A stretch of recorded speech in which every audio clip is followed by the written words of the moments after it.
One of the questions everyone wants to know is, how long is it going to take before I feel better?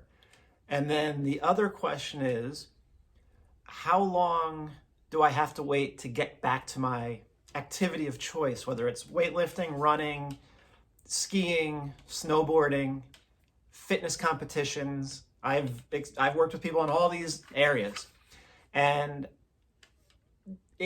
I never want to tell anyone they can't do something that they love to do, because it's part of them. And I understand that. It's like someone telling me I couldn't do what I do now with PRI. That would not be a good thing. But in a physical sense, you have to put this in perspective.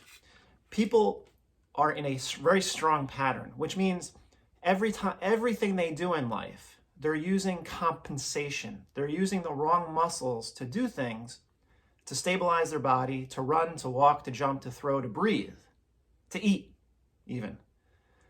And when they're doing that, those compensations, because they restrict range of motion, they restrict your ability to rotate your head and your neck, to rotate your torso, to rotate your femurs internally and externally. All of this is restricted, and you have to figure out a way to do it. And then so you do it the wrong way. The wrong way, which is compensation.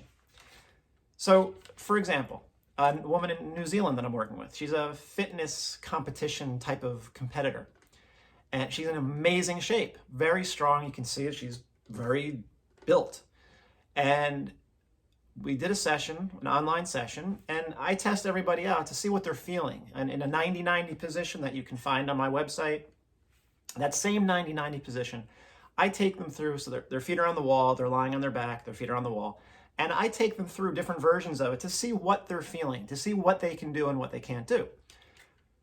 She was able to feel one hamstring at a time. So she was able to feel, I had to walk her through it a little bit, but eventually she could feel the right hamstring and the left hamstring.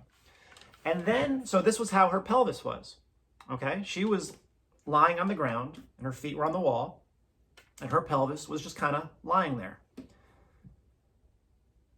In reality, it was probably more like this. It was kind of more like that. So in this position, she was able to feel her right hamstring and her left hamstring individually.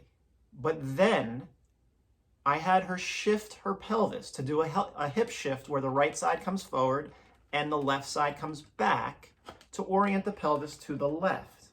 At that point, at that moment, when she had to take her pelvis from this left AIC pattern pelvis, which she loves to be in, that's her brain's preference. The moment she did this, I heard her just kind of scream. Her hip flexors and quads just turned on so hard. And that's all she felt.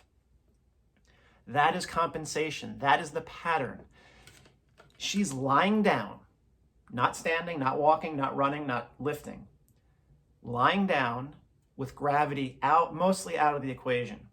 And all I asked her to do was shift her pelvis to the left by shifting the right knee higher and the left knee lower. And at that point, she went into complete and utter compensation. PRI is walking and breathing. We're trying to get you to walk and breathe without compensation. If you or anybody, or if she or you or anybody else who wants to exercise and run and jump and lift heavy, if you can't do this without compensation, if you can't do this using sense of the ground, your left hamstring, your left adductor, the right glute, if you can't do those things without feeling your back or your quads, how do you expect to do that? How do you expect to do anything without going into your pattern? It's not going to happen. So, and it's going to be different for everybody. But just realize that if you're continuing with your current activity levels, a lot of times you're going to be taking a step forward and then 2 steps back. Or is it 2 steps forward and one step forward and 2 steps back? Because the activity that you are attempting to do, the intensity level is too high for you not to go back into compensation. So you're exceeding your brain's limit in how much it can coordinate, how much fatigue is allowed before your brain says, can't do this anymore. Let's go back into the pattern because that's the easier way for me to do it. That's the path of least resistance that eventually causes problems. So just keep that in mind. I'm not going to go too much more into it. All we're asking you to do in PRI is walk and breathe without compensation. Think of what you want to do in your life, that you want to get back to really bad, or that you don't want to stop doing. Do you think you're not doing all that stuff in compensation? Now, man, you're in pain. If you're in pain and you're watching this, you're going to be compensating. Patterns are normal, but people who are not in pain, they don't really have much problem with their pattern. Their pattern is working for them. People who are in pain are the ones whose patterns are starting to run their life instead of them using their patterns to their benefit. So just keep that in mind, that it's very easy to exceed your brain's limit to not pattern, to not compensate, to not go back into compensation.